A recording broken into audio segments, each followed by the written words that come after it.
Okay, now let's reorganize the information that everyone just recalled. This might take quite some time and might be somewhat hard on your throats. Oh, self aware? I'm ready. Okay, so regarding Elaine's younger sister, Mary Ann, the Anne of Houses is Mary Ann, the Red Empress Lyris, and the Anne who's with us. What will our conclusion be? How will we sustain it, and how shall we refute it? Everyone gathers. Is there anything else you feel we should add? As I mentioned before, Mary Ann is not only the princess in Anne's story, but she is also the person I must protect. She is the younger sister of Elaine Guillotine, the one who designed me for ACV07. As for matters concerning me, I suppose you already know all about them, Night Storm. Speaking of which, didn't we also hear all sorts of stuff while we were in Alinus? Seymour was also damaged during that time. How did it go? Did you think of anything?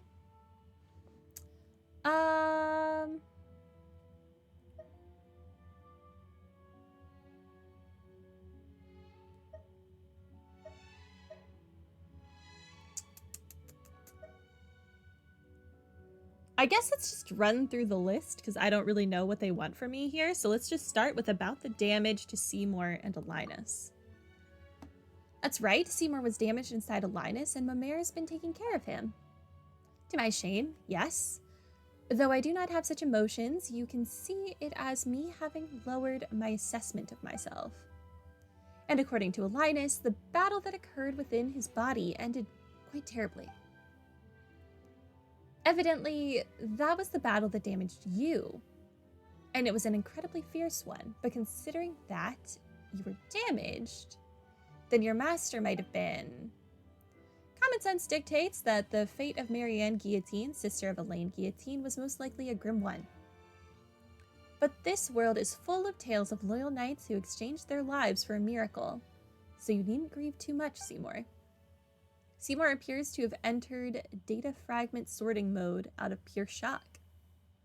But your master, Mary Ann, was an ordinary human being, wasn't she? And the time that has passed since then far surpasses the lifespan of any human. How did it go? Did you think of anything? What if she's not human? Okay, the Red Empress Lyris. She was an important figure in the Narzitz and Croy Ordo, and she is also the other Oceanid involved in the tale apart from Miss Anne.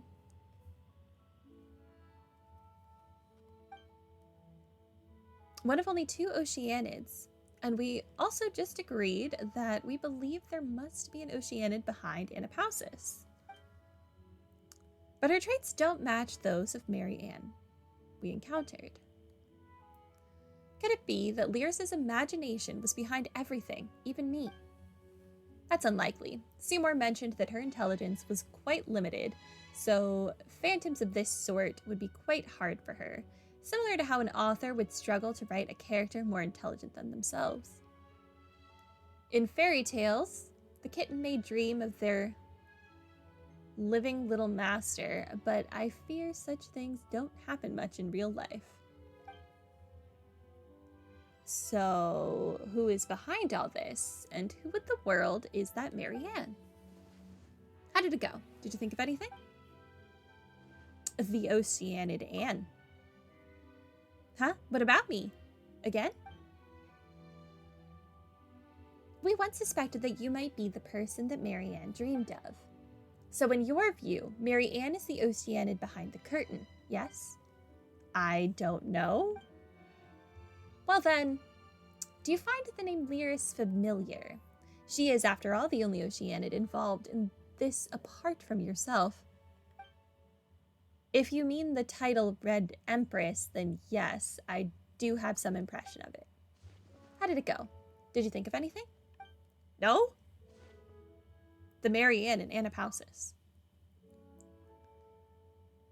That makes her our prime suspect then. To be honest, were you using this process of elimination? You actually already guessed as much long ago. I didn't want to disrespect Anne, though. You're right. But you do already have a version of the story in your heart, your own interpretation, yes? If that's the case, then we should go find that Marianne and see for ourselves. Please permit me to change the topic for a moment. Does this mean that I shall no longer be able to fulfill my orders to protect Marianne? We've worked out this much, and that's the only bit you care about. It may be cruel, but from the moment we discovered that the guillotine siblings were from centuries ago, it was probably inevitable. Correction. So the conclusion would be that it was my incompetence that exposed Marianne to danger. Do not blame yourself. You have fought to the point of destruction. You have done your part. There's no need to be so pessimistic either, though that is an odd thing to say to a machine. Yeah, it's like pouring Fanta into a sink and then saying, "Sink, you'll get fat if you keep drinking like this." Paimon's food analogies are hilarious. Oh, 4ACV07. I can't believe you remembered that. What is it, Mr. Caterpillar? Why use my official designation? I don't know, he's pulling out the full names for you there. Bad news. We may not have reached any conclusions, but we now know what to do next. Look, there is a Marianne in Anapausis too, and she also has close links to the Narzitzen-Croix Ordo. My long-term memory module confirms this. As such, there's no need to restore your logic module to factory settings yet. Let's take a step back. We can still go and find this Marianne. Thank you for your logical troubleshooting and emotional adaptive maintenance. I think what you said makes sense. It is not yet time to admit defeat and restore myself to my initial settings in order to take on a new mission.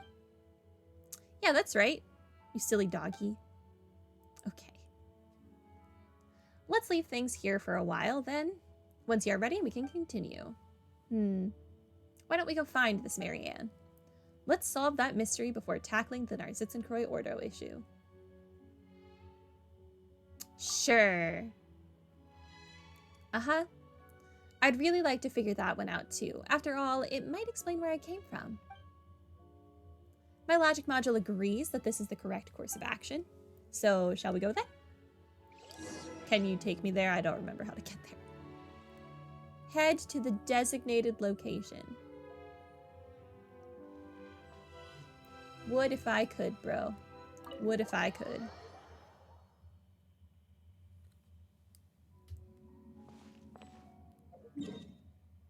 Okay, where are we going?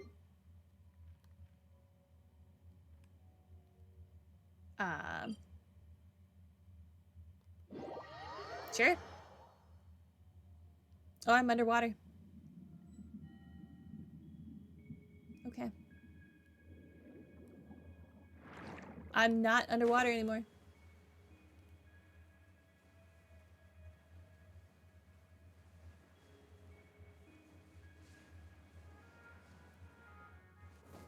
I really need to get that treasure chest tracking thing. I'm just still like 2 levels away from getting it. It's so aggravating. But I'm sure there's a bunch of treasure chests in here that I don't know exist. We're back again. This time I must, Marianne. That's the spirit, Miss Anne. In truth, I must confess to being somewhat jealous of you. Huh? You still hold out hope of recovering your past. I've been searching for centuries, but I haven't found a thing. So please, do your best for this old caterpillar's part as well, okay? Figure your past out and come to accept your present self. Yep, I will.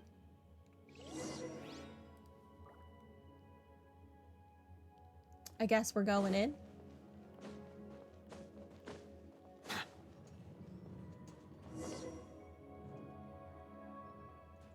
Whoa, what are these guys doing here again? Wait, isn't this Al's group? Ho ho ho, yes, it is us, and you are Nightstorm and Paimon. It's really good to see you. So good that I can't control myself anymore. Please dodge to the best of your ability. She asked us to send you a message. Now, let me take out her handwritten letter with my hands, which are much like yours, yellow and white ones. I don't want to hear your stories. I prefer my version. I'm sorry, what am I? Order guide you. Have a meteor. Huh. The bubble that was here before is gone too. Well, it was Princess Lyris's magic. That's just how the story goes. Let me think of a way. Close your eyes, everyone. A temporary optical sensor shutdown? Understood. They will be reactivated on your command. Wait, why do we have to do that? The essence of a mime is pretense, the charade that something is still here. And belief is the heart of magic, the faith that there is meaning here. So let's close our eyes. So, Anne, begin imagining what it would look like if that bubble was still here. You close your eyes and feel some sort of fluctuation. I prefer the story of the Narzitzen-Croy adventure team sitting down happily for tea time after their adventure has ended. Wow, it really appeared.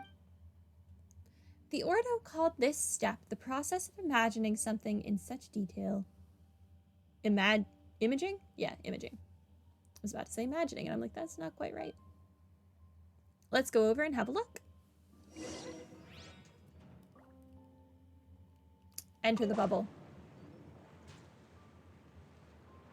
We're going up very slowly.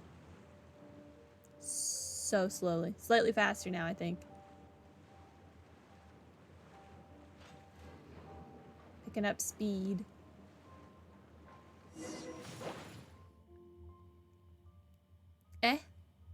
It's the entrance that disappeared this time. And do you know to make the portal, can you do your imaging thing on it? All right, let me give it a try. I think therefore I am, I suppose. You close your eyes and a lonesome silence comes over you. But everyone's left. They won't come back no matter how long I wait. I can't. It seems... Wait, why? How are we supposed to see Marianne then? I suspect that this is because the portal has lost meaning and thus cannot be created. But what does that mean? From what you told me before, the entrance that was once placed here led to a story that had yet to be written. Now that she has said everything she wanted to, the story no longer has any meaning. Marianne is rejecting our answer, and that is why the way in is shut. Does this mean we're going to return empty-handed? It does seem so. I wouldn't say we're completely out of luck. Did you notice something we didn't then, Nightstorm? I heard something while Anne was imaging. I did hear something then, so you can hear it too? I so did not hear anything. Would that be Marianne's real thoughts? What did you do here? Might be best not to discuss personal secrets here. The walls might have ears and all. Let's head back before talking about this. You return with everyone to the Narzitzen-Croy Ordo. So, could you tell us what you heard? Perhaps a hilichurl might hear something that humans and Oceanids will not, just as how dogs and humans differ in that regard. I must correct your statement. My auditory components can indeed pick up higher and lower frequencies as compared to humans. However, I am not a dog. Moreover, a dog's low-frequency hearing is similar to that of a human. Is that so? Well, I was talking about real dogs, not you, for ACB07. Silly dog. That said, I didn't think you would hear it too, Nightstorm. I wonder if we heard the same thing, but everyone's left. They won't come back no matter how long I wait. Looks like we heard the same thing. I suspect that this was the inner voice of Marianne. Did she say anything else? I'm not trying to invade anyone's privacy or anything. I just think that we're onto something here with you mentioning those words, Storm. Let me think.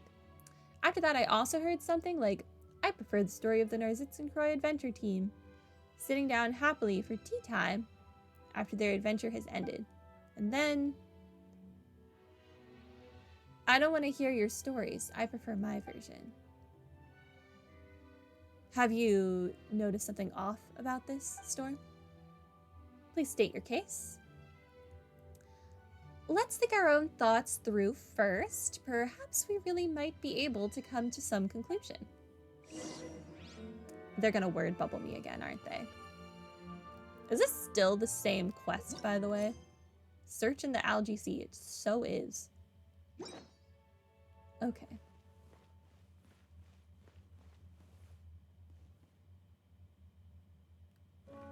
Hi. You don't seem to want to link the two of them together. Neither elimination nor enumeration is very fair to Anne. What a coincidence. I happen to agree. But I have some other thoughts to share too, though they may have nothing to do with the next step in our reasoning. Are you willing to listen? Hit me. I'm listening. Earlier, we broached the topic of oceanid reproduction. It's a huge taboo for oceanids to mimic and transform into one of their own kind, just as it is for humans to create humans. Oh, is this like, I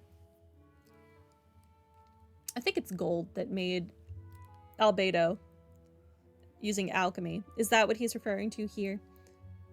It's taboo for someone to make a human by means other than like normal reproduction. So like alchemy is incorrect.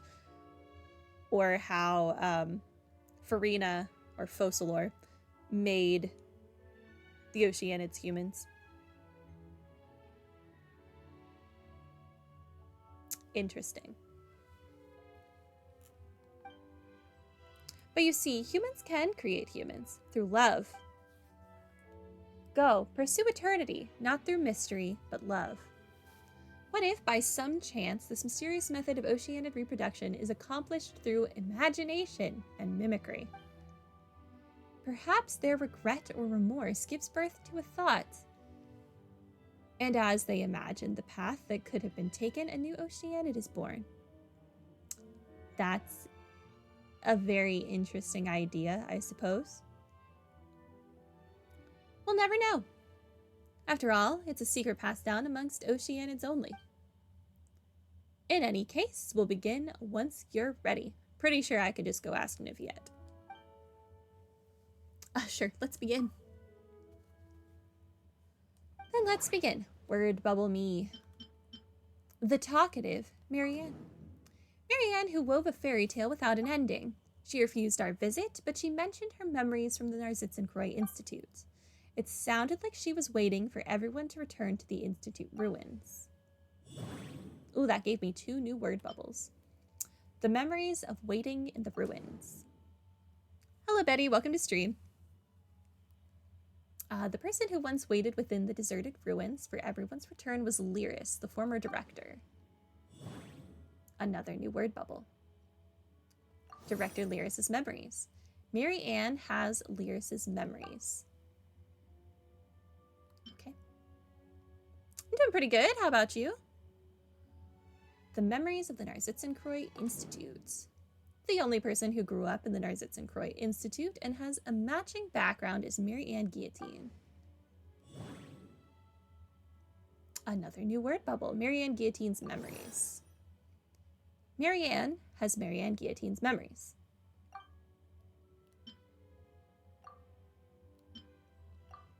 Nope. Rip. Let's go through all of them then. A member of the Narzitzen-Croix Ordo from several hundred years ago. However, her whereabouts afterwards are unknown. She is also the only other Oceanid involved other than Anne. The one that Seymour was supposed to protect. Something happened in Alinus, resulting in Seymour's damage and her disappearance. Oh, I play a bunch of games. I'm playing 3 games on the channel right now. Genshin, Persona 5 Tactica, and The Legend of Heroes Trails from Zero. I might add a 4th this week. Not positive.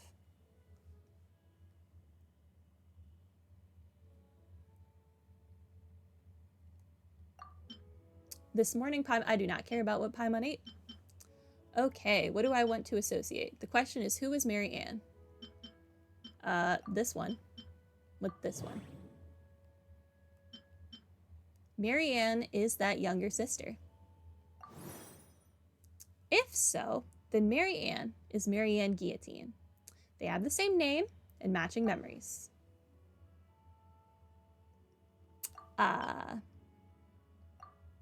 No. This one. No. Okay. This one. Sure. Mary Ann is Lyris. If so, then Mary Ann is Lyris. Another piece of evidence we have is that they can both use Oceanid powers to control Anapausis. My god. I hate these word bubbles. You do not understand.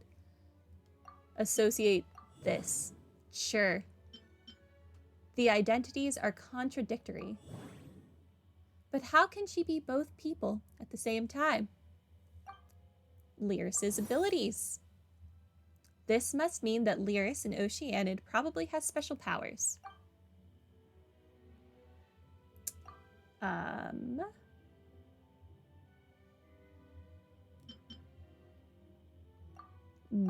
What am I associating? Okay, sure. I wanted to associate it with that, I guess. I stream usually 6 days a week, sometimes 5 if I'm a little too busy.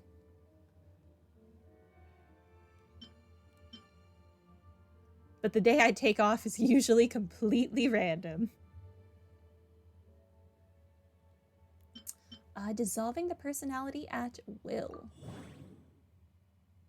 Her job in the Ordo was to dissolve the members' egos. What could have happened between her and the missing Mary Ann Guillotine?